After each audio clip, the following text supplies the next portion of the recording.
Hey everyone, tonight we're diving into one of history's most scandalous families. A story so wild that if you pitched it as fiction, people would say it's too over the top to be believable. We're talking about the Borgias, the Spanish family that clawed their way to the papacy and then turned the Vatican into their personal playground of political intrigue, alleged orgies, rumored incest, strategic murders, and enough poison to make a pharmaceutical company jealous. This is the family that gave us a pope with multiple mistresses and acknowledged children, a son who inspired Machiavelli's The Prince through sheer ruthless brilliance, and a daughter whose name became synonymous with poison despite probably being innocent.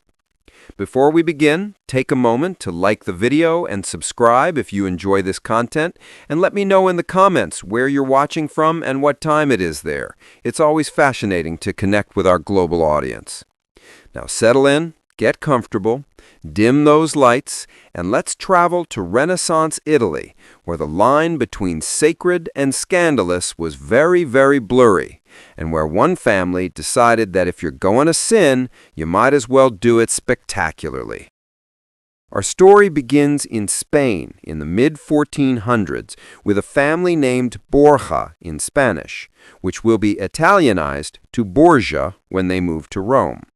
They're minor nobility, ambitious but not particularly distinguished, until one of them, Alonso de Borgia, catches the attention of the Pope and begins climbing the ecclesiastical ladder with impressive speed. Alonso becomes a cardinal.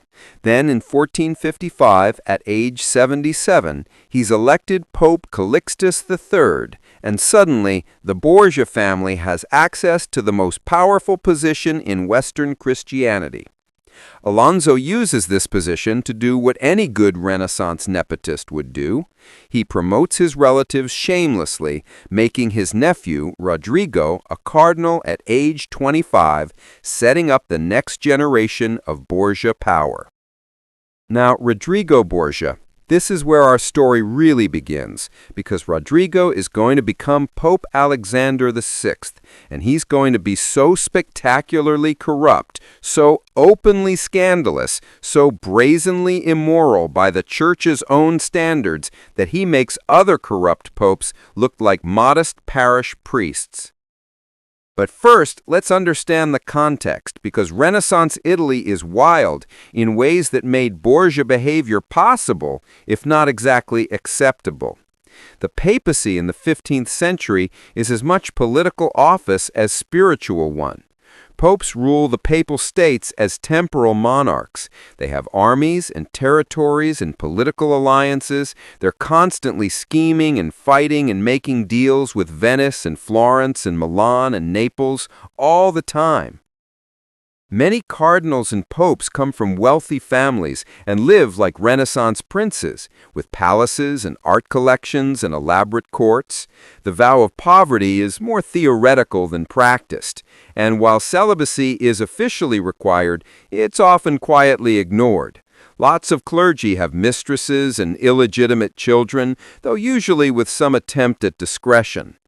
Rodrigo Borgia throws discretion out the window. Even before becoming pope, he's notorious for his relationships with women. He has several long-term mistresses and acknowledges multiple illegitimate children openly. In 1490, Pope Pius II actually writes him a letter complaining about scandalous behavior at a party, calling him out for inappropriate conduct with women. But this doesn't slow Rodrigo down at all. He's also brilliant, charming, politically skilled, an excellent administrator. He knows how to work the system, how to make alliances, how to accumulate wealth and power. By the time Pope Innocent VIII dies in 1492, Rodrigo is positioned perfectly to make his move for the papacy. The papal election of 1492 is famously corrupt, even by Renaissance standards. Rodrigo essentially buys the papacy through elaborate bribery, promising positions and money and favors to various cardinals, hauling literal mule loads of silver to cardinals' homes the night before the vote. It's so blatant that everyone knows what's happening, but the cardinals take the bribes anyway and elect him Pope Alexander VI. He's 61 years old when he becomes pope and has at least 4 acknowledged children from his long-term relationship with Vanosa de Catania, his most important mistress, Cesare, Juan, Lucrezia, and Joffre, plus possibly more children from other relationships. The numbers get fuzzy because Renaissance record-keeping about papal bastards isn't super systematic. Now here's where it gets really interesting, because most popes who had children at least pretended they were nephews or other relatives, kept up some minimal fiction about celibacy. But Alexander VI just openly acknowledges these are his kids and proceeds to use the papal position to advance their careers with absolutely shameless nepotism. Let's talk about the children, because they're where the real scandal lives. Starting with Cesare Borgia, Alexander's second son, but his favorite, the one who will become the model for Machiavelli's The Prince, one of history's most fascinating and terrifying political operators. Cesare is brilliant, ruthless, charming, ambitious, handsome, athletic, violent, and completely amoral in the pursuit of power. He's made a cardinal at 18, despite having no religious vocation whatsoever, purely because his father is pope and wants to give him position and wealth. But Cesare doesn't want to be a cardinal. He wants to be a warrior prince.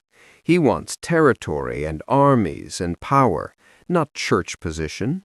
So in 1498, he becomes the first person in history to voluntarily resign from being a cardinal, trading the church career for secular ambitions.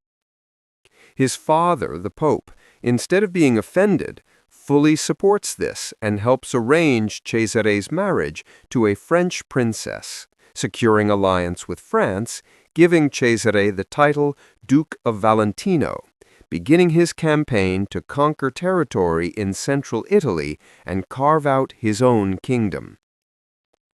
Cesare is terrifyingly effective as a military commander and political operator. He conquers multiple cities in the Romagna region. He eliminates rivals through combination of military force, clever alliances, and strategic murders. He's famous for inviting enemies to peace negotiations and then having them strangled once they're in his power. The most famous incident is at Sanigallia in 1502, where Cesare invites several condottieri, mercenary commanders who've been plotting against him, to a meeting supposedly to reconcile, and once they're all together in his power, he has them arrested and 2 of them strangled that same night. It's brutal, efficient, and sends a clear message about betraying Cesare Borgia. Machiavelli meets Cesare during this period and is deeply impressed by his ruthless effectiveness, his ability to combine force and fraud, his understanding that being feared is more reliable than being loved, his willingness to do whatever necessary to achieve goals. All of this influences The Prince, which essentially says, look, if you want to succeed at politics, be more like Cesare Borgia. Cesare also inspires fear and fascination through his appearance and reputation. He's reportedly very handsome and dresses magnificently, but he's also rumored to have syphilis, which causes facial disfigurement, leading him to sometimes wear a mask, which just makes him more terrifying, the masked duke who murders his enemies without hesitation. Now let's talk about Lucrezia Borgia, because while Cesare is famous for being ruthless, Lucrezia is famous for being supposedly the most poisonous woman in history. Literally, she's accused of poisoning people. of having secret poison compartments in rings, of being her father and brother's accomplices in murders, and also of having incestuous relationships with both of them. Here's the thing, though. Most of this is probably not true. Lucrezia was almost certainly a victim of propaganda rather than the monster she's portrayed as. She was used as a political pawn by her father and brother, married 3 times for political alliances, with previous marriages annulled or ended when they were no longer politically useful. Her first marriage at 13 is annulled after 4 years when the political situation changes. The marriage was allegedly never consummated, though she'd been living with her husband, which seems suspicious, but this is the official story allowing annulment. Her second marriage is to Alfonso of Aragon, and this one seems like it might actually be a love match. Lucrezia appears genuinely attached to Alfonso. But then political situations change. Alfonso becomes inconvenient to Borgia plans, and in 1500 he's attacked on the steps of St. Peter's Basilica and seriously wounded. He survives the initial attack and is recovering, with Lucrezia nursing him personally. But then he's strangled in his sickbed. And everyone knows Cesare ordered it, even though it's never officially proven, eliminating his sister's inconvenient husband so she can be married off again for better political advantage. Lucrezia's third marriage is to Alfonso d'Este, Duke of Ferrara, a much better match politically, and she apparently settles into this one, becoming a respected Renaissance patron of arts and culture in Ferrara, living the rest of her life there after her family's fall, dying at 39 after complications from childbirth. The incest rumors about Lucrezia, her father, and Cesare come primarily from hostile sources, from enemies of the Borgias who spread any scandalous story they could invent or embellish. There's no solid evidence for these accusations. They're propaganda designed to disgust people and turn them against the Borgias. The poison stories are similar. There's no reliable evidence Lucrezia poisoned anyone. This appears to be legend that built up over time. The femme fatale narrative was too good not to embellish and repeat. A beautiful woman associated with a corrupt papal family must be poisoning her enemies, even if she probably wasn't. Now let's talk about Pope Alexander VI himself. Because while his children are doing all this conquering and alleged poisoning, their father is running the church and living extraordinarily well doing it. Alexander has multiple mistresses, the most famous being Vannozza dei Catane, mother of his 4 most important children, and later Giulia Farnese, who becomes his mistress when he's already in his 60s and she's about 15. She's so beautiful she's nicknamed Giulia la Bella, and their relationship is so public that Romans mockingly call her the Bride of Christ. The Pope openly celebrates his children's successes, throws elaborate parties at the Vatican, spends enormous amounts of money on their advancement, uses church resources and position entirely for family benefit, without any apparent shame or attempt at discretion. The most scandalous event, if it actually happened, is the so-called Banquet of Chestnuts in 1501, described by Johannes Burchard, the Pope's Master of Ceremonies, in his private diary that wasn't meant for publication. According to Burchard, this banquet was held in the papal apartments, with Pope Alexander, Cesare, and Lucrezia present, and involved 50 courtesans dancing with servants, then gradually removing their clothes, then chestnuts scattered on the floor that the naked women crawled around picking up, and then sexual activities between the courtesans and various men, while the Pope and his children watched and apparently gave prizes to whoever performed most impressively. Now, did this actually happen? Maybe, maybe not. Burchard is generally considered a reliable source about Vatican life because his diary was private. But the story is so perfectly scandalous that it might be exaggerated or misremembered, or it might be completely accurate. This is Renaissance Italy. Popes have thrown wild parties before, and Alexander VI wasn't known for restraint. Whether the specific banquet of chestnuts happened exactly as described, the general pattern of elaborate and possibly scandalous entertainments at the Vatican under Alexander VI is well documented. The Pope enjoyed parties and beautiful women and festivities.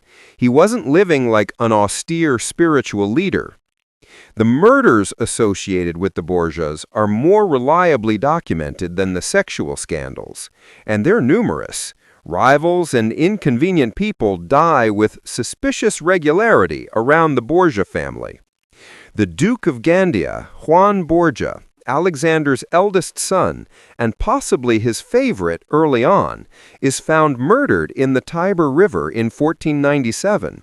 His body weighted down, throat cut, multiple stab wounds, and nobody is ever officially charged.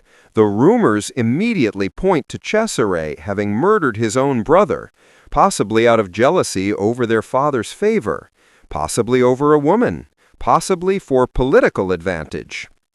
Alexander is reportedly genuinely grief-stricken over Juan's death, weeping and talking about reforming the church. But the reform impulse fades quickly, and life continues. Cesare becomes the primary son now that Juan is gone, whether he arranged that outcome or not. The Borgias are also accused of poisoning various cardinals and wealthy Romans to seize their property, the method supposedly being a slow poison called la cantarella that causes symptoms similar to malaria or other diseases, making the deaths look natural. Whether they actually did this, or whether deaths from actual disease got attributed to Borgia poisoning because of their reputation, is unclear. Poisoning was certainly a known political tool in Renaissance Italy, and the Borgias had motive and opportunity, but proving specific cases is nearly impossible from historical distance. The fascinating thing about the Borgias is how they seemed completely unbothered by scandal. While other corrupt officials at least tried to maintain appearances, the Borgias just openly did whatever served their interests. They had the power, they used it. They didn't care what people thought as long as they stayed in power. This strategy works remarkably well while Alexander is alive and pope. Papal authority and resources keep the family powerful and protected. Cesare conquers territory. Lucrezia makes useful marriages. The family enriches itself spectacularly. They seem unstoppable. But then, in August 1503, both Pope Alexander and Cesare become seriously ill with fever, possibly malaria, possibly something else. Alexander dies within days at age 72, and Cesare nearly dies but survives, and suddenly everything falls apart. Without his father's papal power, Cesare's position collapses almost immediately. The territories he conquered revolt, his enemies resurface, his allies abandon him. Within months, he's lost everything he'd spent years building. He tries to maintain power through the next pope, Pius III, who dies after less than a month, and then through Julius II, who hates the Borgias and arrests Cesare immediately. Eventually, Cesare escapes to Spain, then to Navarre, and in 1507, at age 31, he's killed in a minor siege, dying in obscurity, fighting for someone else's cause. The brilliant, terrible Cesare Borgia, brought down by his father's death and his own inability to maintain power without papal backing. Lucrezia, as mentioned, survives longer in Ferrara, living as a duchess and patron, dying in 1519. her reputation thoroughly destroyed by decades of propaganda, even though she was probably more victim than villain. So what do we make of the Borgias? How much was true? How much was exaggerated? How much was complete invention by their enemies? The basic facts are clear. Rodrigo Borgia bought the papacy through bribery, openly acknowledged his illegitimate children, used papal position to enrich his family and advance their political careers, had multiple mistresses while pope, threw elaborate parties at the Vatican, and presided over murders and political machinations.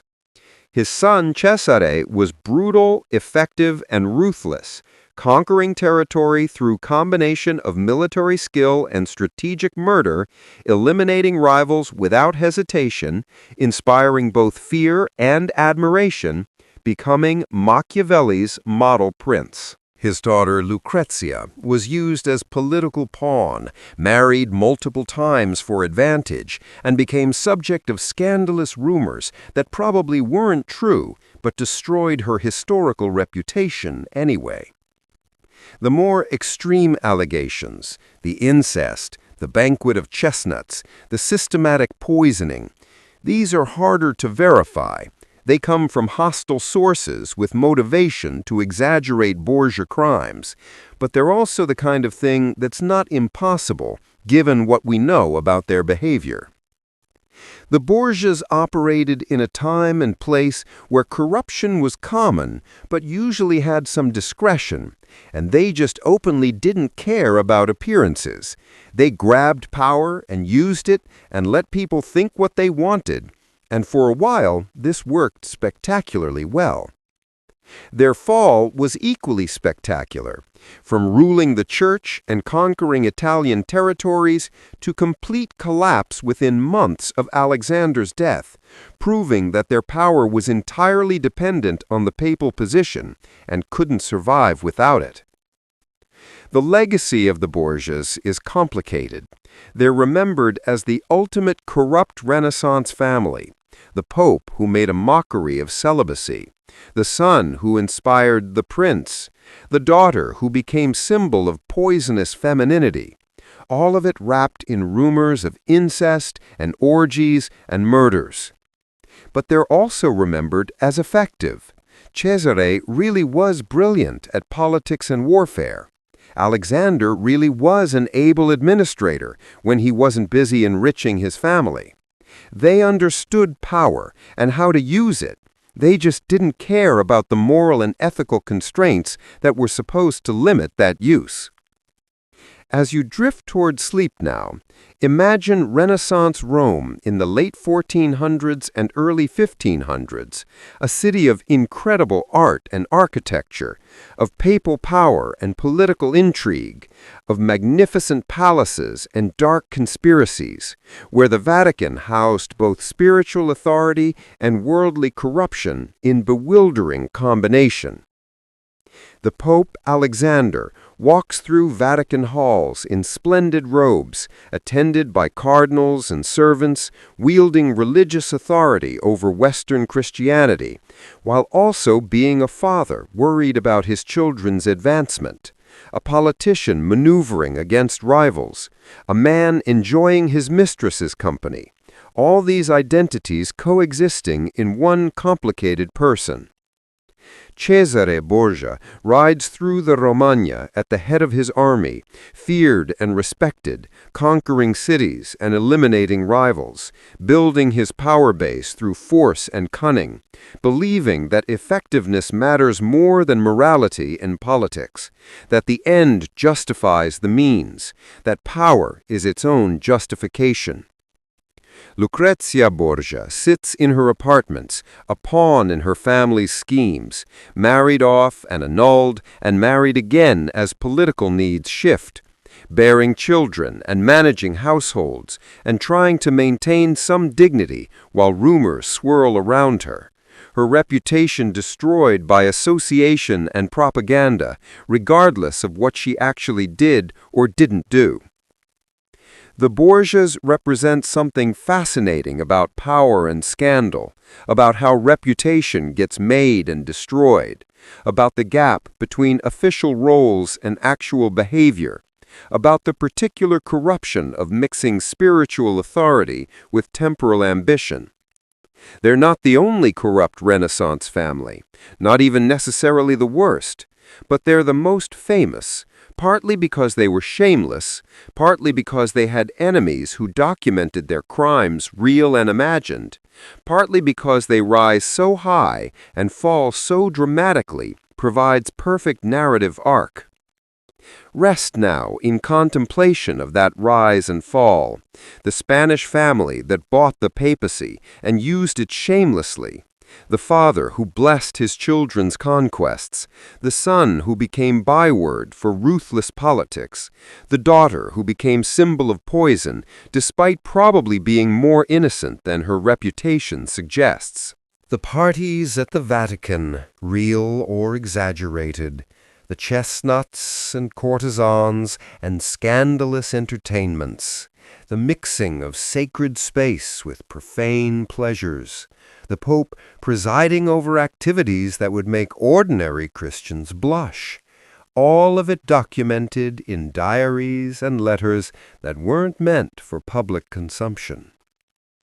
The murders and intrigues, the rivals who died suspiciously, the slow poison that made deaths look natural, the strangling of inconvenient people once they were in Borgia power, the completely amoral calculation about who needed to die for family advantage to be maintained. The political genius underneath the scandal, Caesar's brilliant military campaigns, Alexander's skillful diplomacy, the understanding of power dynamics and alliance building that made Borgias effective even as their behavior was scandalous, intelligence and ruthlessness combining to achieve remarkable results. The sudden collapse when the Pope dies, how quickly Caesar's territories revolt and allies disappear, how vulnerable the whole structure was to its foundation being removed, how much Borgia power depended entirely on controlling the papacy and couldn't survive without it. Sleep peacefully while thinking about these contradictions, the spiritual authority used for temporal gain, the family bonds expressed through political murder, the intelligence deployed for immoral purposes, the effectiveness that came through abandoning ethical constraints.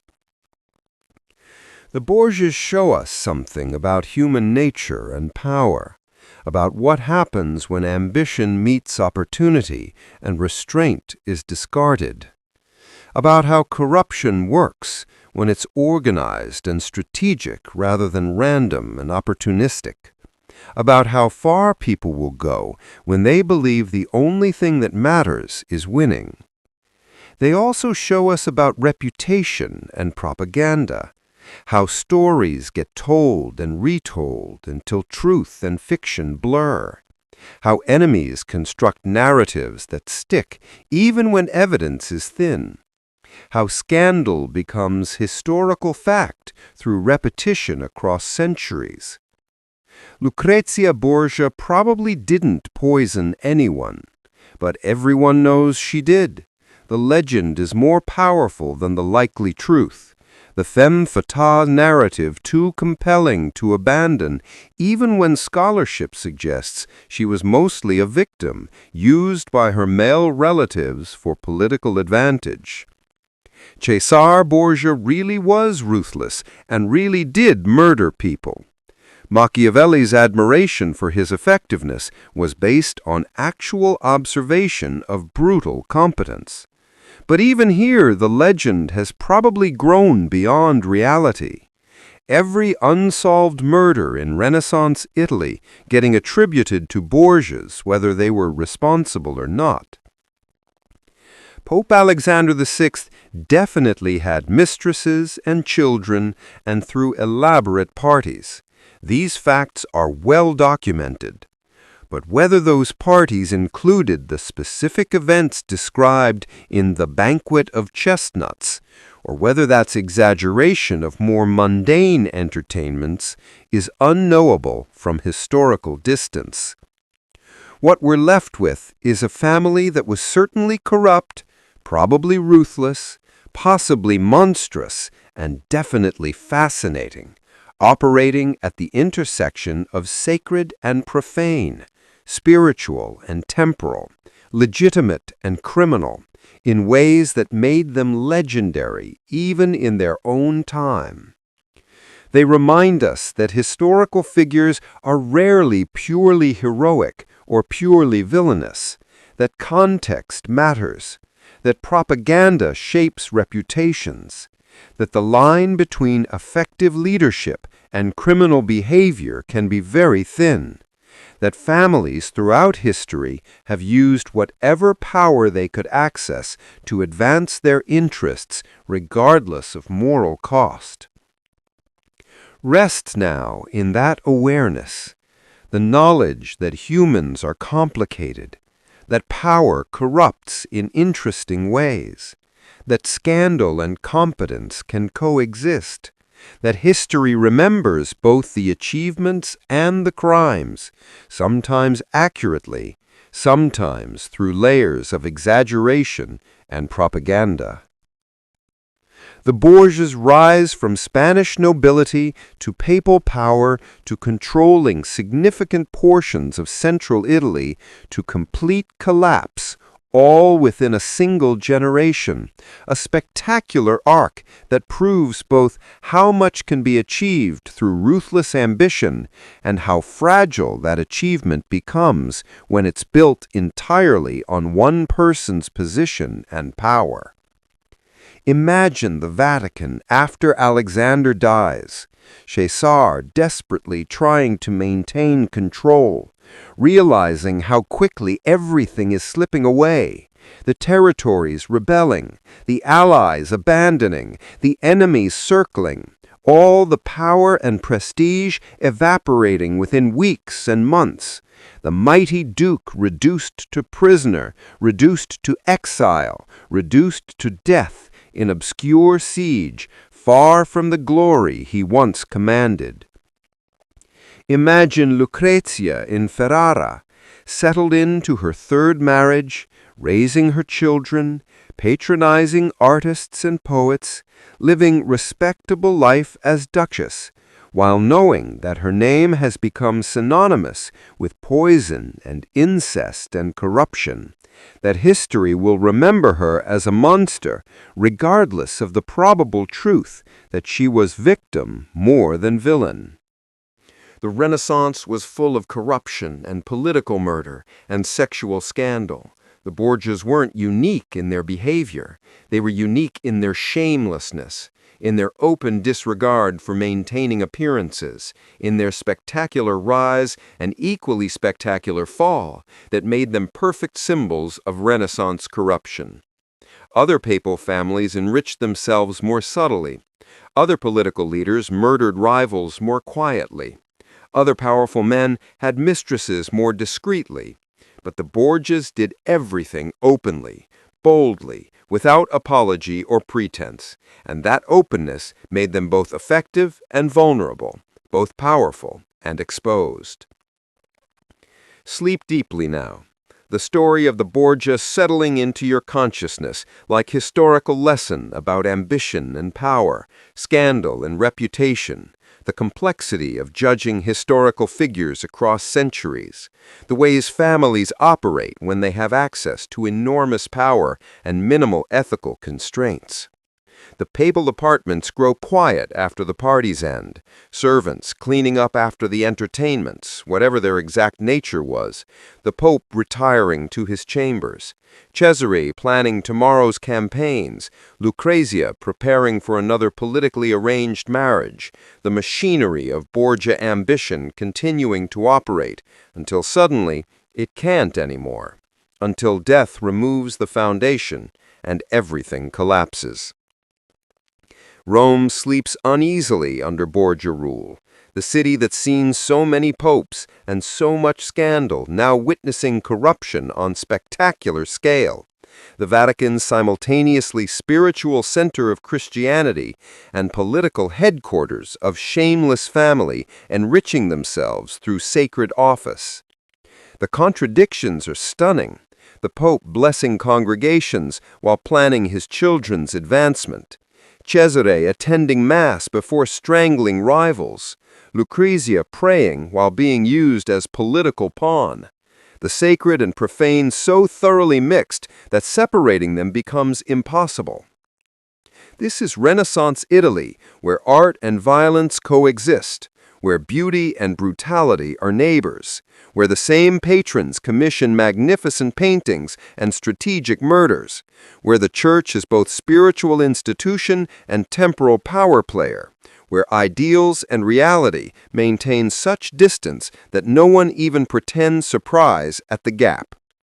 The Borgias thrive in this environment precisely because they embrace its contradictions fully.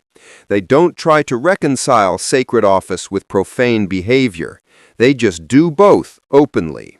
The Pope with mistresses, the cardinal turned warlord, the daughter married and remarried for political advantage, all of it visible and documented and somehow tolerated until suddenly it isn't, until Alexander dies and the tolerance evaporates. Rest peacefully in contemplation of that world so different from ours, yet somehow recognizable. The ambition and ruthlessness that transcend time, the family bonds deployed for political gain, the corruption that becomes systematic rather than occasional, the effectiveness that comes through abandoning normal constraints. The Borgia are gone now, dead for over 500 years, their empire dissolved, their territories absorbed into other kingdoms, their moment of supreme power reduced to historical footnote and cautionary tale. Yet their names remain famous, synonymous with corruption and scandal and Renaissance excess. They left no lasting dynasty. Cesare died without legitimate heirs consolidating his conquests. Lucrezia's children became dukes of Ferrara, but didn't carry the Borgia name forward with any prominence. Within a generation, the family that briefly seemed unstoppable had faded into history, remembered for their scandals more than their achievements. And yet the achievements were real. Cesare's military campaigns showed genuine strategic brilliance. Alexander's diplomatic maneuvering maintained complex alliances. The family's political instincts and ruthless effectiveness achieved remarkable things, even if we judge their methods harshly. They understood power and wielded it skillfully for as long as they held it.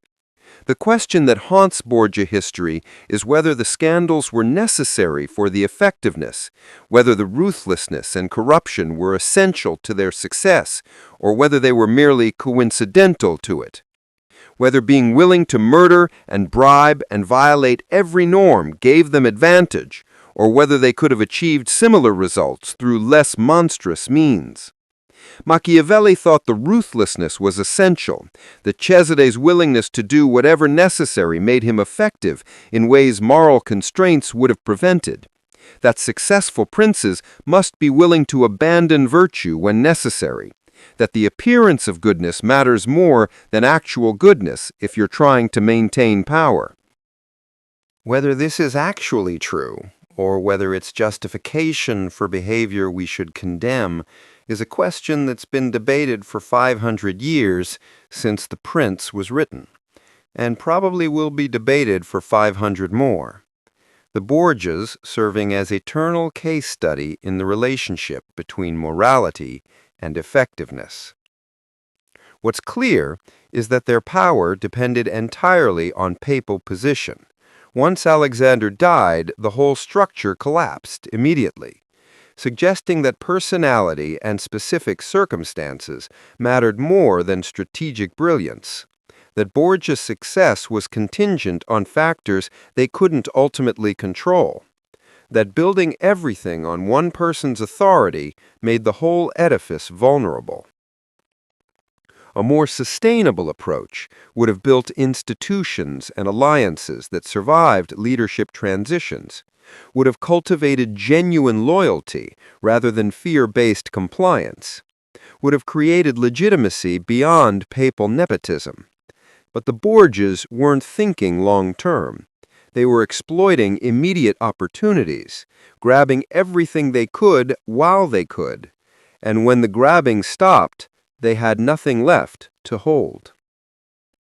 This short-term thinking, despite obvious intelligence, is perhaps their greatest failing. They were smart enough to see they needed more sustainable power base, but either couldn't create one or didn't try, content to ride Alexander's papal authority as far as it would take them, without preparing for what came after. Sleep comes gently now, carrying you away from Renaissance Italy back toward your own time. The Borgia palaces fading into historical distance, their scandals becoming stories rather than current events, their moment of power and terror becoming material for contemplation rather than immediate fear. But something remains, some awareness of how power works and corrupts, how families operate when given access to enormous authority, how effectiveness and immorality can coexist, how reputation gets constructed through a mix of fact and propaganda and endless retelling. The Borgias teach us about ambition unchecked by ethics, about nepotism taken to logical extreme, about the particular corruption of mixing sacred office with worldly power, about how quickly spectacular success can turn to complete failure when foundations are removed. They also teach us about historical memory and how stories get told, how Lucrezia becomes poisoner despite limited evidence, how Caesar becomes monster despite also being brilliant, how Alexander becomes symbol of papal corruption despite other popes being comparably corrupt, how the Borgias get assigned all the sins of their era. Perhaps they deserve that assignment. Perhaps they really were worse than others, more shameless, more openly corrupt, more willing to violate norms. Or perhaps they're just better documented, their enemies more diligent about recording scandals, their prominence making them better targets for propaganda and historical judgment. The truth is probably somewhere in the middle. The Borgias were corrupt within a corrupt system, ruthless within a ruthless culture, ambitious within a time and place that rewarded ambition. They took the opportunities Renaissance Italian politics offered and exploited them thoroughly, more openly than most, but not necessarily more effectively ultimately. Dream peacefully of Renaissance palaces and papal intrigue, of families rising and falling, of power wielded ruthlessly and lost completely, of reputation built on a mix of truth and legend and centuries of retelling, of the complicated reality underneath scandalous stories. The Borgias walk through history trailing rumors and accusations, facts and fictions blended until distinguishing them becomes nearly impossible. They're real people who lived real lives and also symbols of corruption and excess, both historical figures and literary archetypes, actual humans and legendary monsters all at once. Rodrigo Borgia dies at 72, having been pope for 11 years, having lived well and ruled powerfully and enriched his family spectacularly, and violated most expectations of how a pope should behave. Dying of fever in August heat, his last days uncomfortable but not particularly dramatic, just an old man dying of disease while his family and enemies circled waiting to see what happened next.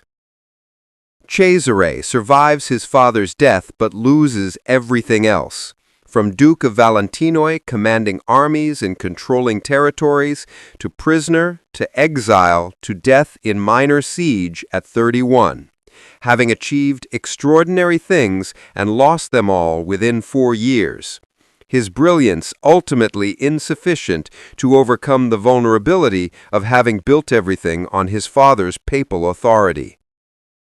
Lucrezia outlives them both, dying at 39 after giving birth to her 8th child, having been married 3 times and widowed twice and annulled once, having survived her family's fall and made a new life in Ferrara, having been subjected to terrible rumors she probably didn't deserve, and having carried the burden of her family's reputation while trying to live respectably. The Borgia moment passes. The family that dominated Italian politics for a decade fades into history. Their territories are absorbed by others, their palaces become museums or government buildings, their scandals become stories told to illustrate lessons about power and corruption and the dangers of ambition unchecked by morality. Rome continues under different popes. The Church continues, despite its corruption being exposed. The Renaissance continues, producing art and literature and political theory. The Borgias become a footnote in a larger story about the transformation of Europe from medieval to modern period. But what a footnote! What a spectacular moment of scandal and achievement! What perfect illustration of Renaissance contradictions! The same culture producing Michelangelo's Sistine Chapel ceiling and the banquet of chestnuts, divine beauty and profane corruption coexisting in ways that seem impossible but were somehow characteristic of the time. We continue our journey through the scandalous Borgia family with Cesar, the son who transformed papal corruption into an art form of political ruthlessness so impressive that Niccolò Machiavelli used him as the model for ideal princely behavior in his famous book. From cardinal turned warlord to master of strategic murder, Cesar Borgia proved that sometimes the worst family produces the most effective leaders, at least by Renaissance standards. Cesar Borgia was born around 1475, the illegitimate son of Cardinal Rodrigo Borgia, who would later become Pope Alexander VI, proof that celibacy was more suggestion than requirement for ambitious churchmen climbing the ecclesiastical ladder in Renaissance Italy.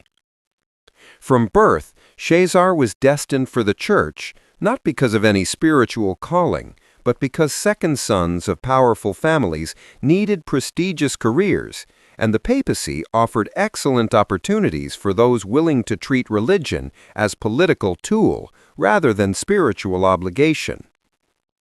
By age 17, Cesar was made Archbishop of Valencia, his qualifications being family connections rather than theological knowledge or pastoral concern, beginning a church career that would end as abruptly as it began when better opportunities presented themselves.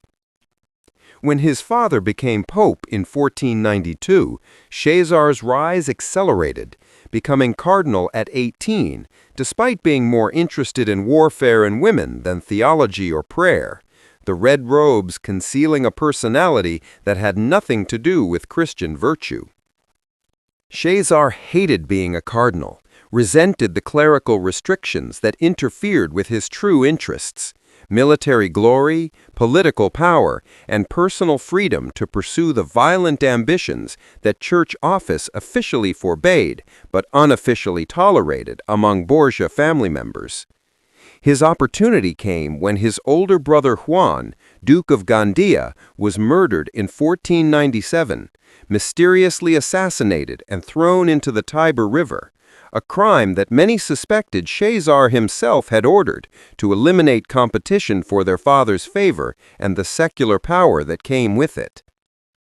Whether Cesar killed his brother remains historically uncertain, but he certainly benefited, becoming the focus of papal ambitions for creating a Borgia dynasty that would control central Italy through military conquest rather than spiritual authority.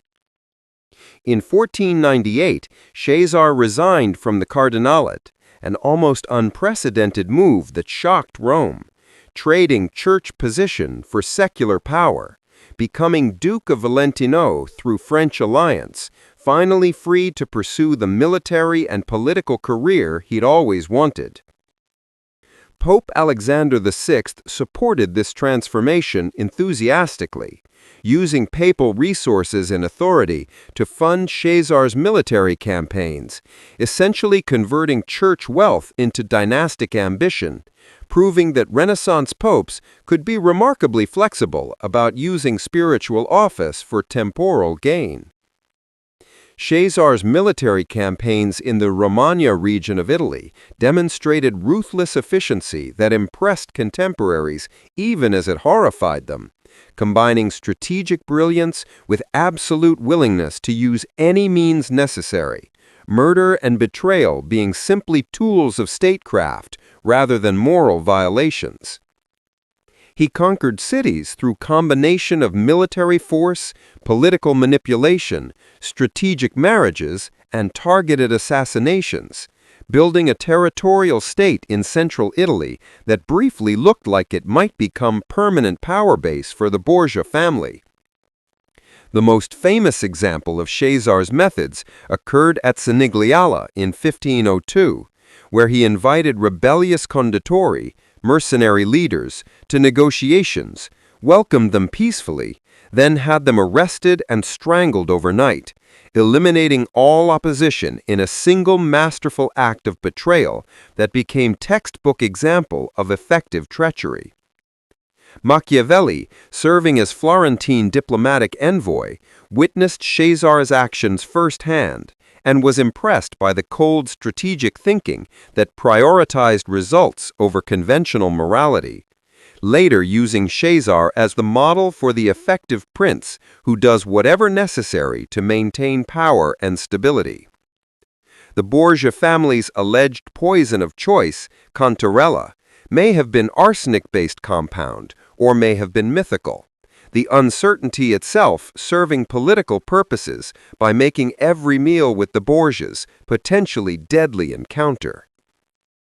Cesare's administrative abilities were genuine, not just violence, but also effective governance, establishing functioning administration in conquered territories, reducing banditry and local conflicts, creating stability that benefited ordinary people, even as his methods appalled moralists. This combination of ruthless conquest and effective administration is what impressed Machiavelli, who recognized that conventional morality often produces ineffective government, while calculated immorality could create stability and prosperity for subjects. Cesare's downfall came suddenly when Pope Alexander VI died in 1503, possibly from malaria, or possibly from accidentally consuming poisoned wine intended for someone else. The irony being that if the Pope was poisoned, it was probably by his own family's methods turned accidentally against himself. Cesare was also severely ill at the same time, unable to act decisively during the critical period when new pope was being elected, his power base crumbling because it depended entirely on papal support from his father. The new pope, Julius II, was a Borgia enemy who immediately moved against Cesare, forcing him to surrender his conquests and flee Italy, the entire carefully constructed power structure collapsing within months of Alexander's death. Cesare was imprisoned in Spain, escaped dramatically, and died fighting as mercenary in Navarre in 1507 at age 31, killed in minor skirmish far from the power and glory he'd briefly controlled. His life demonstrated that Renaissance power politics operated by rules completely different from the Christian morality theoretically governing European society, that success required ruthlessness untempered by mercy or conventional ethics.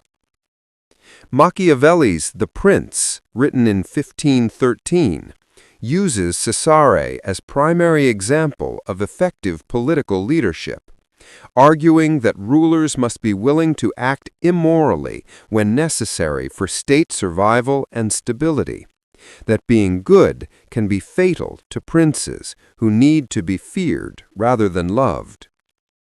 The book wasn't published until after Machiavelli's death, but it became one of history's most influential political texts, Machiavellian becoming a synonym for cunning ruthlessness in politics, all based partly on Cesare Borgia's brief career. Cesare's relationship with his sister Lucrezia was close and controversial. Whether actually incestuous remains debated, but certainly intimate in ways that made contemporaries uncomfortable and fueled centuries of scandalous stories about Borgia family corruption. His military innovations included early use of artillery and mobile warfare tactics that influenced Renaissance military development, proving he had genuine strategic abilities beyond just political ruthlessness and assassination skills. The territory he conquered was absorbed back into papal states after his fall, but his brief control demonstrated that skilled military leadership combined with papal support could create significant political changes in fragmented Italy. His legacy is complex, admired by realists who value effectiveness over morality, condemned by moralists who see him as the embodiment of Renaissance corruption, studied by political scientists as a fascinating case study in power acquisition and maintenance. Cesare Borgia proved that papal families could produce secular rulers as capable and ruthless as any European monarch, that religious authority could be converted into temporal power through deliberate strategy, and that conventional morality was optional for those willing to accept a reputation for evil in exchange for actual effectiveness. His life ended in obscure skirmish far from Italian politics that had consumed him, the brilliant strategist dying anonymously while fighting for minor Spanish king, demonstrating how quickly Renaissance power could shift and how completely dependent his success had been on family connections he no longer could leverage. The Borgia family's collective legacy of corruption and competence, scandal and achievement makes them endlessly fascinating. Proof that Renaissance Italy was a place where ambition could override any obstacle, including religious vows, family loyalty, or conventional morality. Cesare's story particularly resonates because of Machiavelli's endorsement, transforming him from merely corrupt Renaissance prince into theoretical model for political realism that influenced centuries of political thought and practice. As night falls over the scattered territories Caesar briefly controlled, his legacy remains controversial. The capable administrator who was also cold-blooded murderer, the strategic genius who depended entirely on his father's corrupt position, the Renaissance prince who demonstrated that effectiveness matters more than morality in politics. Rest in contemplation of these ambiguities, the uncomfortable recognition that the most effective leaders are not always the most moral, that Renaissance Italy rewarded ruthlessness more than virtue, that Cesare Borgia's methods worked even if they violated every principle of Christian ethics supposedly governing his society. The night encompasses both the Renaissance prince and the modern reader, centuries separating us from his ambitions, but not from the eternal questions about whether ends justify means, whether power requires immorality, whether effective governance can ever be achieved by those who prioritize ethics over results. Caesar answers these questions clearly. Yes, power requires ruthlessness. Yes, effectiveness matters more than conventional morality. Yes, those willing to violate ethical constraints will often triumph over those who limit themselves to virtuous behavior. Whether we accept his answers or recoil from them reveals more about our own values than about historical reality. But his brief career demonstrated that Renaissance Italy understood political dynamics that we might prefer to ignore but cannot successfully deny. The complexity of Caesar's character emerges when examining his actual governance methods in territories he controlled, showing surprising administrative competence alongside the ruthless violence that made him infamous, creating stable government where chaos had previously reigned. He appointed capable administrators, reformed legal systems, suppressed banditry and local warfare that had plagued the Romagna, creating conditions where commerce could flourish and ordinary people could live without constant fear of violence from competing warlords. This effectiveness made him genuinely popular with common people in areas he governed, who cared more about stable rule and personal safety than about the moral methods their ruler used to achieve these practical benefits. The contradiction between Caesar's methods and results created a philosophical problem that Machiavelli explored thoroughly. Can immoral means produce moral outcomes? Does effective governance justify ruthless acquisition of power? Should rulers be judged by intentions or results? Caesar answered clearly through his actions. Results matter. Intentions are irrelevant. Effective rule justifies whatever methods achieve it. Morality is a luxury that princes cannot afford if they want to maintain power and provide stability. His personal motto, Autor Caesar aut nihil, either Caesar or nothing, revealed ambition that exceeded any moral constraints, a willingness to be everything or nothing rather than accept a moderate position or limited authority.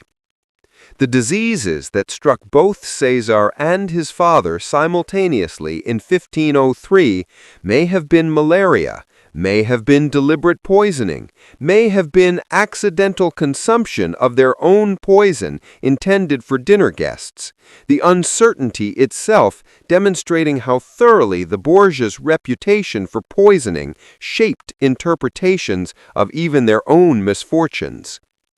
His imprisonment in Spain demonstrated how quickly power could evaporate without institutional support, his elaborate constructions of authority collapsing immediately when papal backing disappeared and enemies moved against him with the confidence that he could no longer retaliate effectively.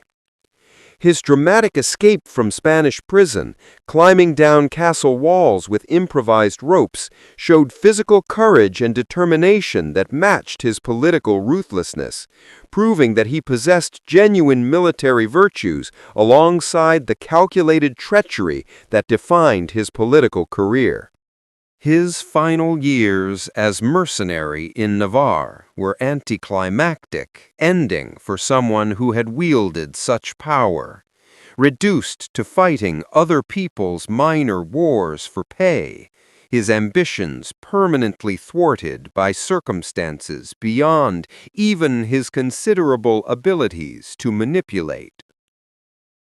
The manner of his death, killed in a minor skirmish while fighting for minor Spanish king, seemed almost deliberately ironic for someone who had briefly controlled significant portions of Italy and influenced papal politics at highest levels.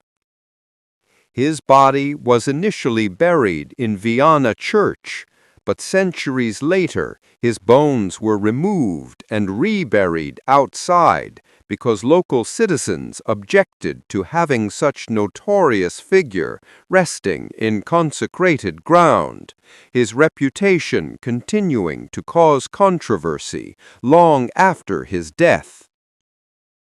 The military innovations he pioneered, particularly in use of artillery and coordination between different types of forces, influenced Renaissance warfare development significantly, even though his own military career ended prematurely and his territorial gains proved temporary.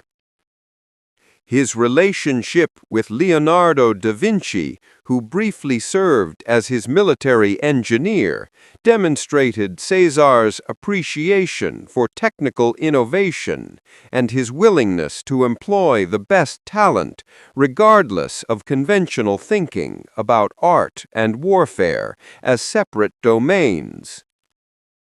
Leonardo's maps and fortification designs for Cæsar show Renaissance interdisciplinary thinking at its finest, artist and scientist serving warrior and politician. Innovation flowing from combination of diverse talents and perspectives that characterized best Renaissance achievements. Cæsar's influence on political thought through Machiavelli's work exceeded any direct political legacy, his methods becoming theoretical models studied for centuries by those interested in understanding power's practical realities rather than its theoretical idealizations.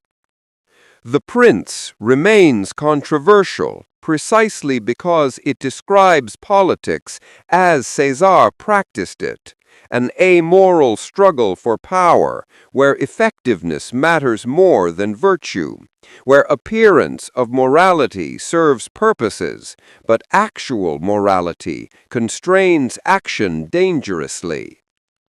Modern political leaders still study Machiavelli, still grapple with questions Cæsar's career raised about the relationship between ethics and effectiveness, still face choices between doing right thing and doing effective thing when these conflict.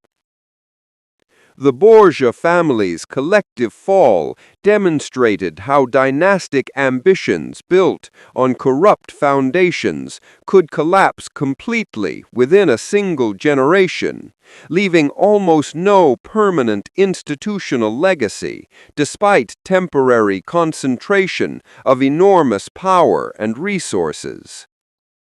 Cæsar's territorial conquests were absorbed into the Papal States. His administrative reforms mostly continued because they worked. His military innovations became common practice, but his family name became a synonym for corruption rather than the dynasty he'd hoped to establish.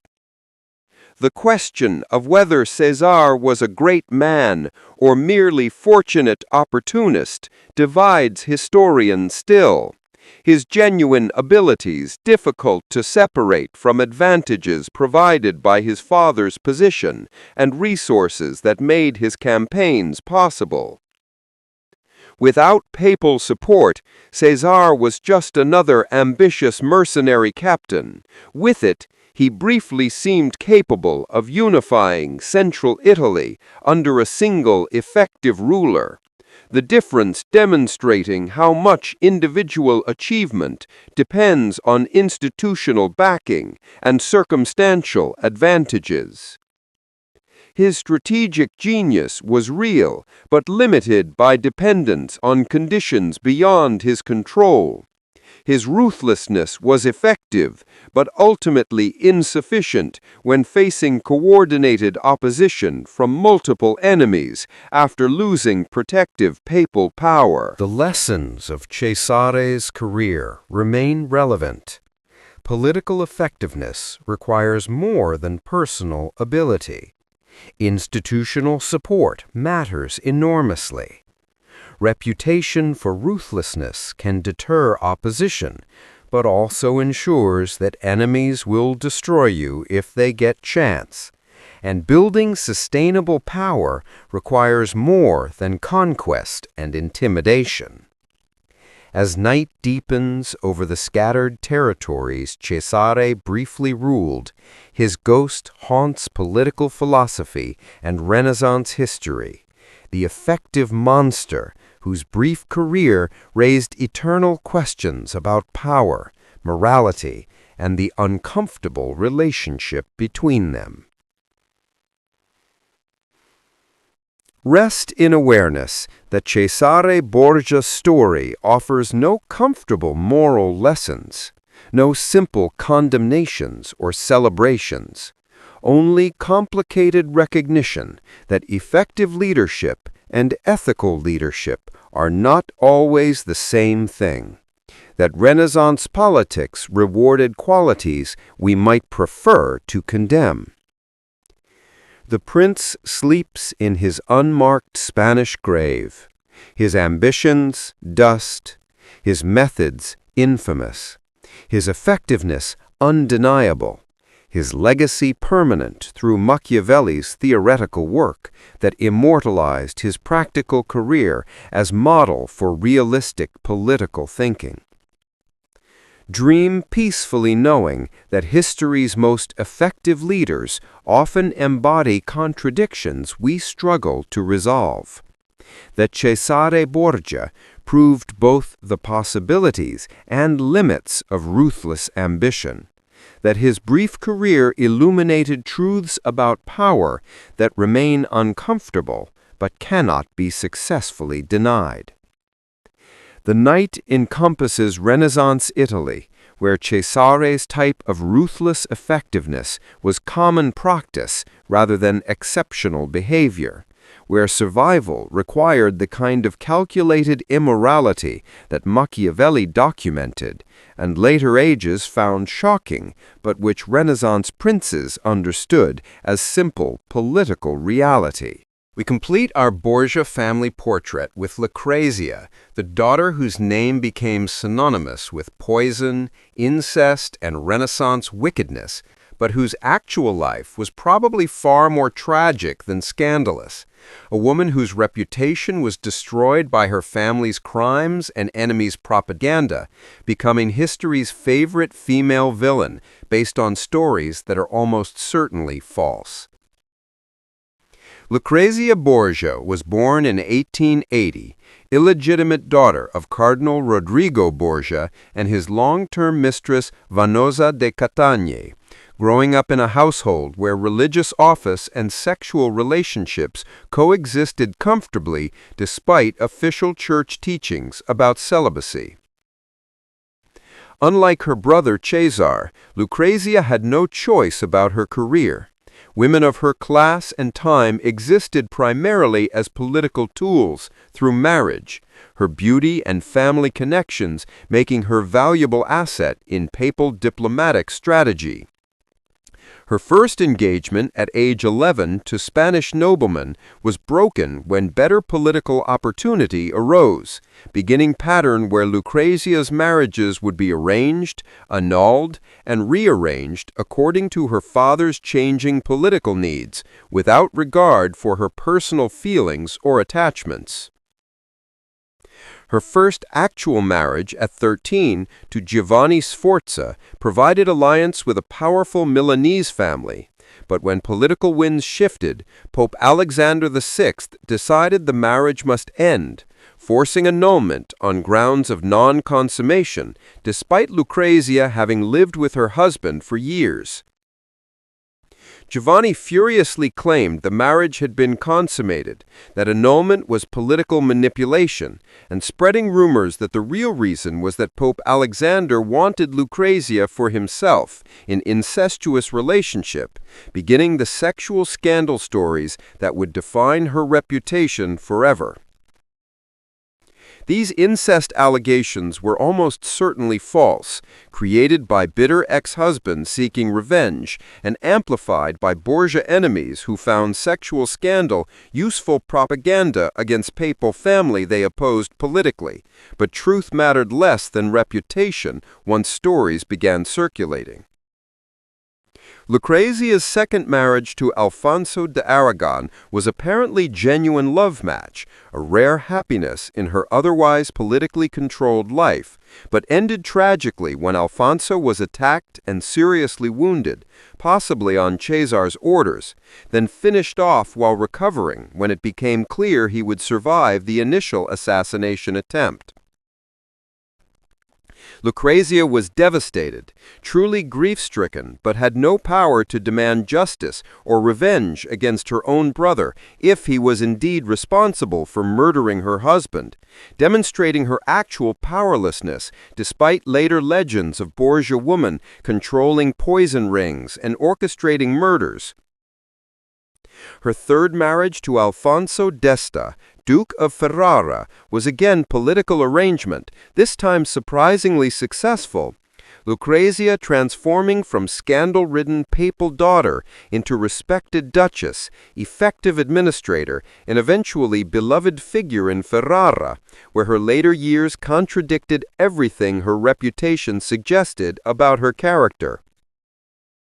The famous Borgia poison ring, La Cantarella, allegedly used by Lucrezia to murder inconvenient people, probably never existed except in hostile imagination, the poison stories being too useful as propaganda before being treated as fact by her enemies and later historians.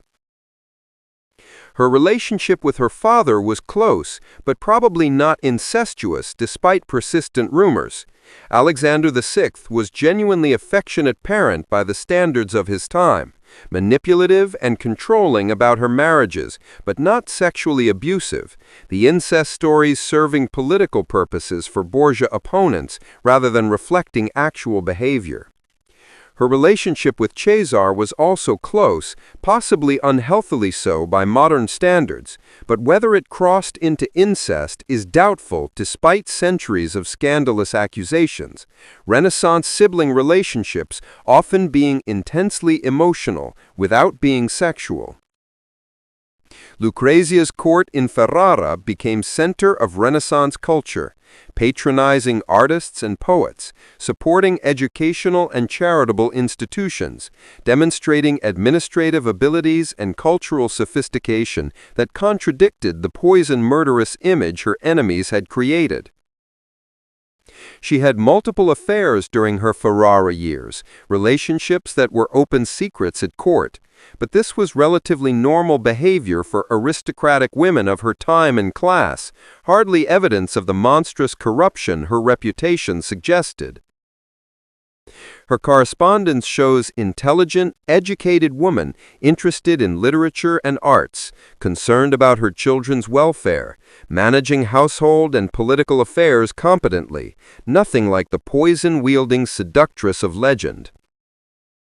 Lucrezia died in 1519 from complications of childbirth at age 39, having borne 8 children, her final words reportedly expressing religious devotion and concern for her family, dying peacefully, unlike the dramatic poison deaths she was falsely accused of causing others. Her reputation as history's most infamous Renaissance woman rests almost entirely on propaganda by her family's enemies and later embellishment by writers who found scandalous Borgia woman more interesting than the actual person, creating legendary poisoner and seductress from woman who was probably more victim than villain.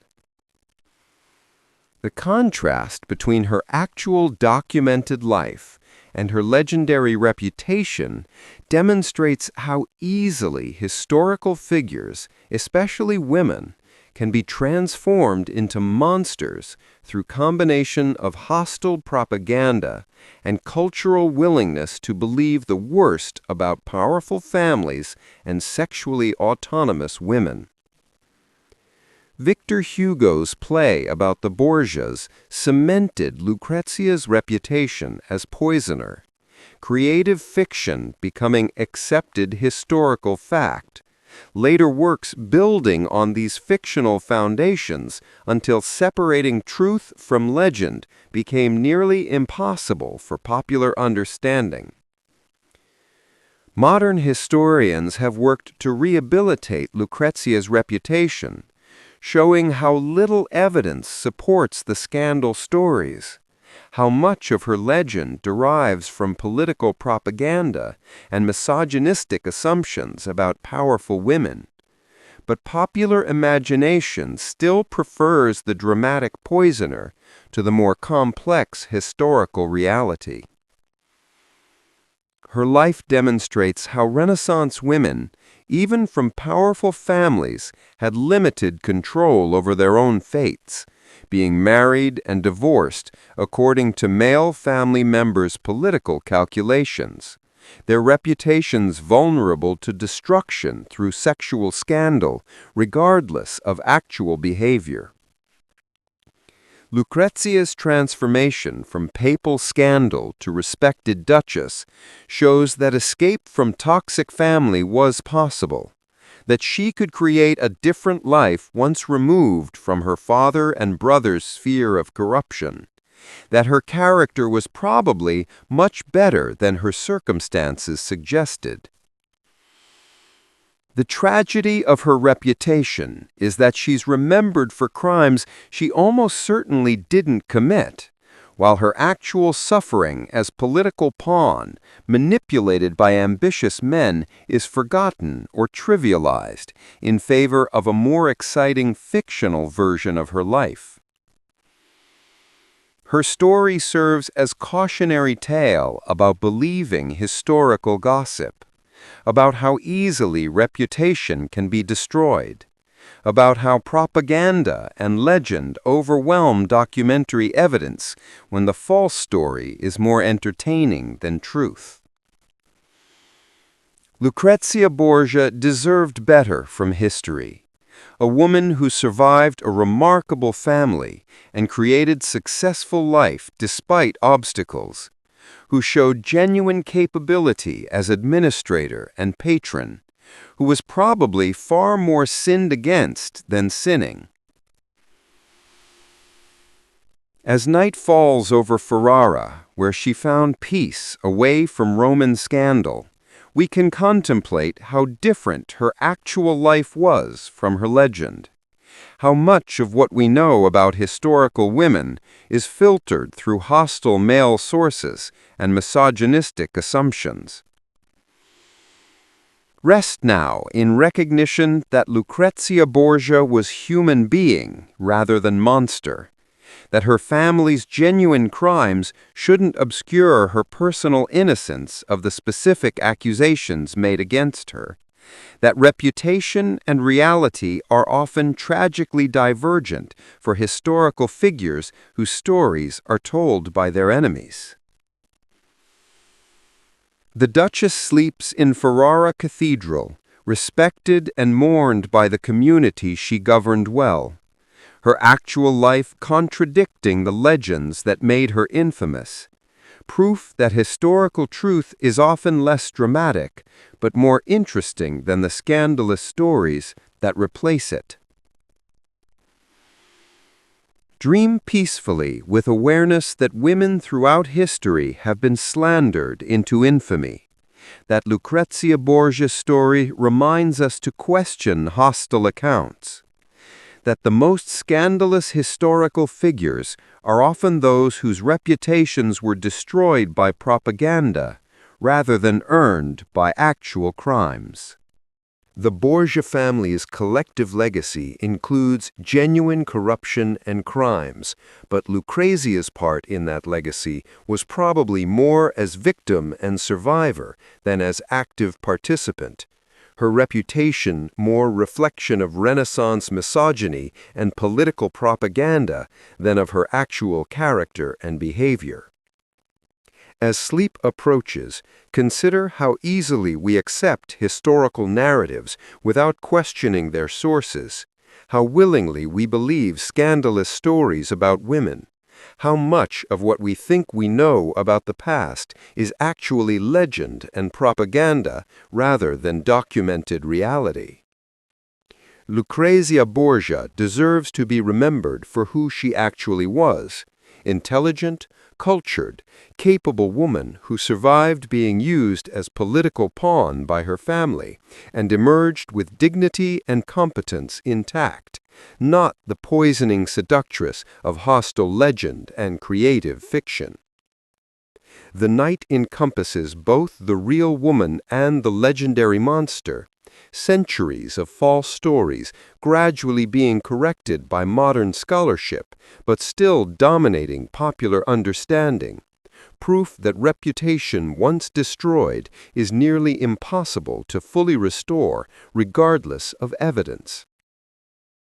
The evidence for Lucrezia's actual character comes from her Ferrara years, where contemporary accounts describe capable, cultured duchess who governed effectively during her husband's absences, managed household finances competently, patronized arts and education, and earned genuine respect from people who knew her personally rather than through scandal.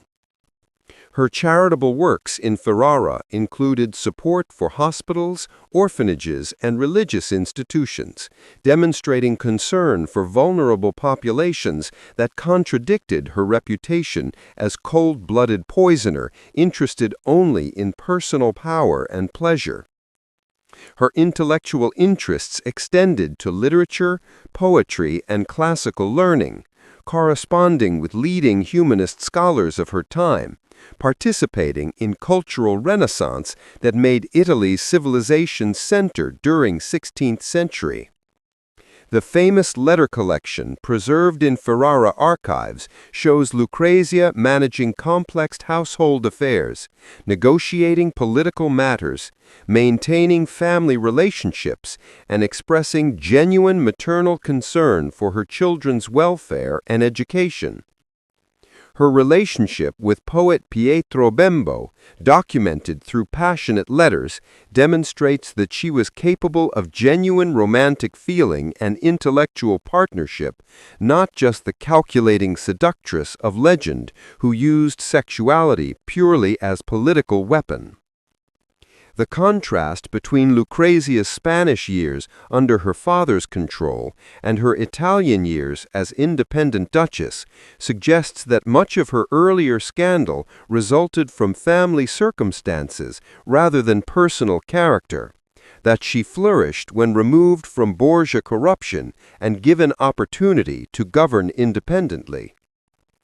Her multiple pregnancies, 8 children born during her marriages, demonstrated that much of her adult life was consumed by maternal responsibilities that left little time or energy for the elaborate poisoning and seduction schemes attributed to her by hostile propaganda.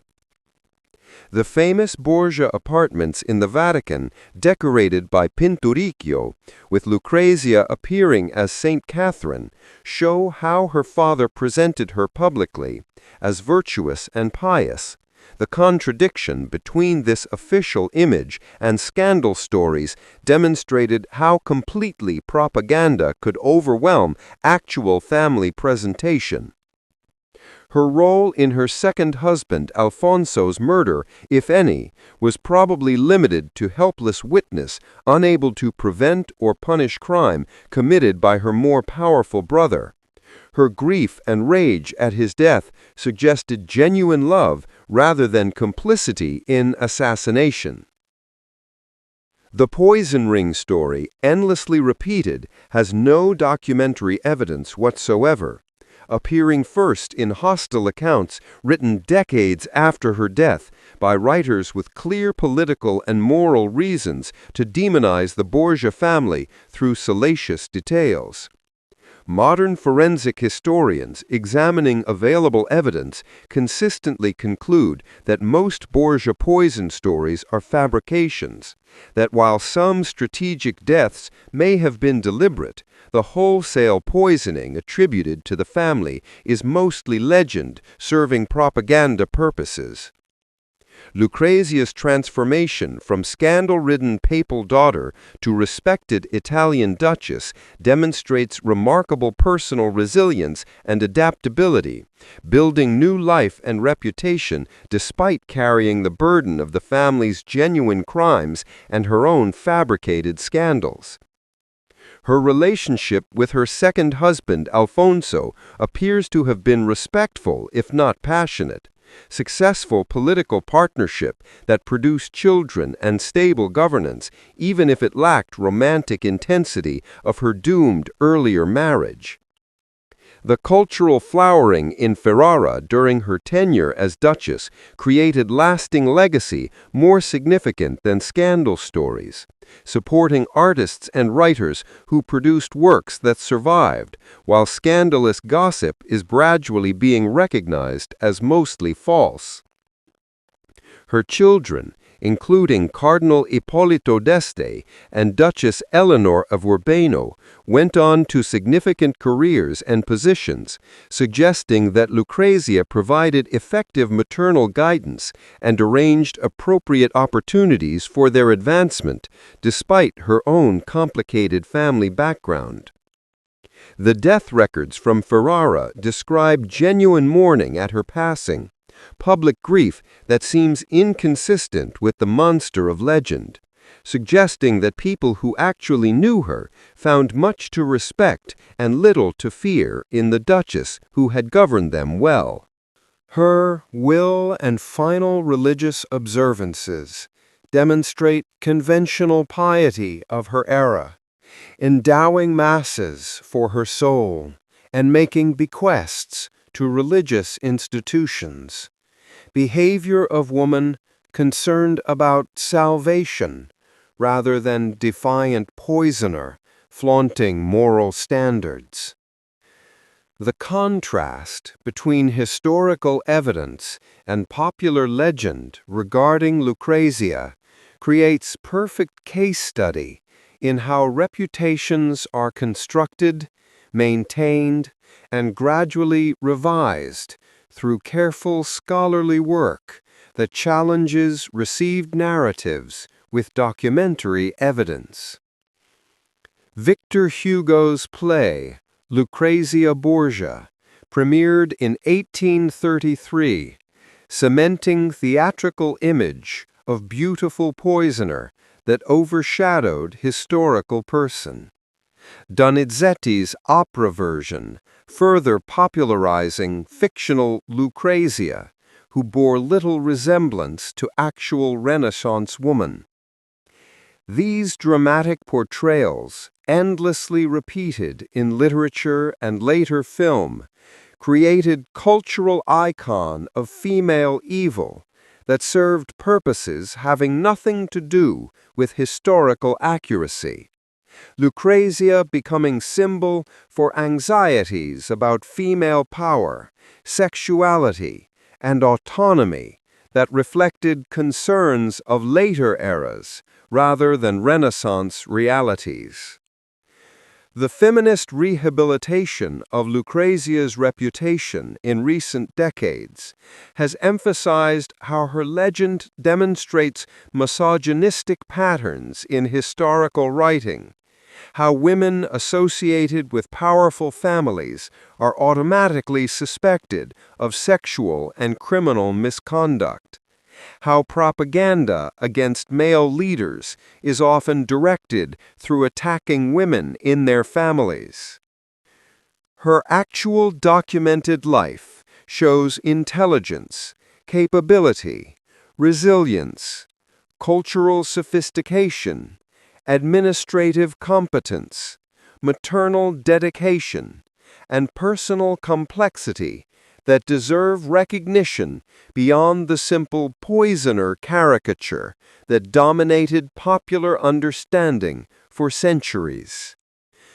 The tragedy of Lucrezia Borgia's historical reputation lies in how thoroughly false stories overwhelmed truth, how impossible it became to separate person from legend, how her actual achievements were obscured by fabricated crimes that served political and cultural purposes far removed from Renaissance Italian realities.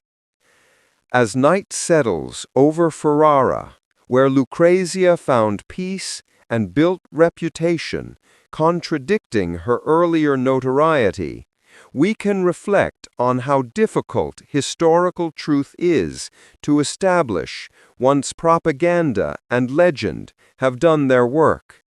How much effort is required to correct false narratives that people prefer to true but less dramatic alternatives. Rest in recognition that Lucrezia Borgia deserved better from history, that women throughout time have had their reputations destroyed through sexual scandal serving male political purposes, that the easiest targets for slander have always been women connected to powerful families but lacking institutional power to defend themselves effectively. The Duchess sleeps peacefully in Ferrara Cathedral, her actual life contradicting legends that made her infamous, her genuine accomplishments gradually being recognized as scholarly work separates fact from propaganda fiction, proof that historical revision can eventually correct injustices, though process takes centuries and perfect restoration is impossible. Dream gently with awareness that reputation is fragile, that women's reputations particularly so, that sexual scandal has always been a convenient weapon against those whose actual power is limited, that Lucrezia Borgia's story cautions against accepting hostile historical accounts without questioning their sources and purposes. The Borgia family saga concludes with their daughter's vindication, showing that even most scandal-ridden reputations can eventually be reassessed through careful historical work, though popular imagination often resists scholarly correction when legendary versions are more dramatically satisfying than complicated truth. Sleep comes peacefully now. The Borgia trilogy complete. Corrupt Pope, ruthless son, slandered daughter, Renaissance Italy's most infamous family shown in fuller complexity. Their genuine crimes serious enough without invented additions that served propaganda rather than truth. Their collective legacy teaching lessons about power, corruption, reputation, gender, propaganda, and vast differences between historical reality and cultural legend. The night encompasses both Renaissance Ferrara and modern understanding. Centuries of false stories gradually corrected but never completely erased from popular consciousness. Lucrezia's actual life finally receiving recognition it deserved, while her legendary crimes are exposed as fabrications serving purposes unrelated to truth or justice. Rest deeply, knowing that historical figures deserve evaluation based on evidence rather than propaganda, that women particularly deserve benefit of doubt before being condemned for scandalous behavior that often serves accusers' purposes more than reflects actual conduct, that Lucrezia Borgia's story demonstrates why historical skepticism matters and why questioning received narratives serves truth better than accepting comfortable or dramatic legends. The Borgia name remains infamous, their collective reputation for corruption partly deserved through Alexander and Cesare's genuine crimes, but Lucrezia's inclusion in family infamy is largely unjust, victim of propaganda and misogyny, rather than architect of crimes falsely attributed to her through centuries of hostile storytelling. As sleep approaches, let Lucrezia rest in peace, finally, her reputation gradually being restored through scholarly work that separates truth from legend, her actual life receiving recognition it deserved, her false crimes exposed as propaganda serving purposes unrelated to her actual character and behavior. Dream peacefully of Renaissance woman who survived remarkable family and built successful life despite obstacles, who demonstrated capability and resilience that contradicted scandalous legends, who deserves to be remembered for what she actually accomplished rather than crimes she probably never committed, whose story teaches important lessons about reputation, propaganda, misogyny, and the eternal human struggle to separate truth from convenient fictions that serve purposes other than historical accuracy and basic justice.